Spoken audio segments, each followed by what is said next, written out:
Ayan, so good day mga idol. Bali, ito na yung unit ni Sir Nathaniel Flores. Ito po ay yung 11K natin na aparato only, hindi po kasama battery at solar panel. Quick specs po, ito po ay 800 watts continuous, 1600 watts peak na pure sine wave inverter. Pero para sa akin po hanggang 500 watts continuous lang po tayo. Pinaka-mas safe po yung inverter natin. Tapos protected po tayo ng LVD module. Tapos meron tayong MPPT na LEJoy 600 watts, 800 watts po. Ang pwede po dyan ng solar panel ay isang pirasong 550 or 580 or 600 watts. Isang piraso lang po.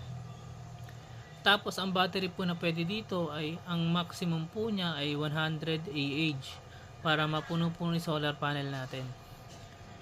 Tapos dito naman po buksan natin. Meron po ditong SPD, tapos naka-ground po yan dito, ayan. Sa solar panel, battery breaker, tsaka load side, tapos may watt meter tayo dito. So, syempre, tetestingin natin.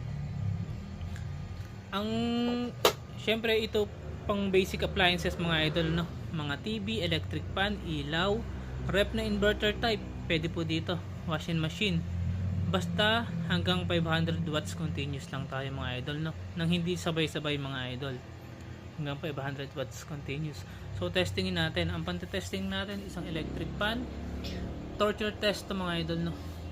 Ito, isang electric grinder tsaka electric drill. So alam naman po natin ang mga power tools ay matataas po ang peak at tsaka po yun motorized kasi to. So testing lang to mga idol, no? Pero basic lang po dito yung mga TV, electric fan, ilaw, no? So testingin na natin. Unahin na natin yung electric fan dito sa ilalim. So on pala muna natin mga idol. On natin yung battery. So gumana yung ating LVD, nag-on yung ating inverter. So taas natin yung load. Yan, gumana na po yung ating watt meter. So testingin natin to. Electric fan muna mga idol. Ayan, gumana na po yung electric fan. So tas dito na tayo sa may saksak na natin tong dalawa, etong grinder tsaka electric drill. So ngayon mga idol, kita na po natin, ito po yung electric fan natin na sa 9 watts. So testing naman natin tong grinder. Paikutin ko, no?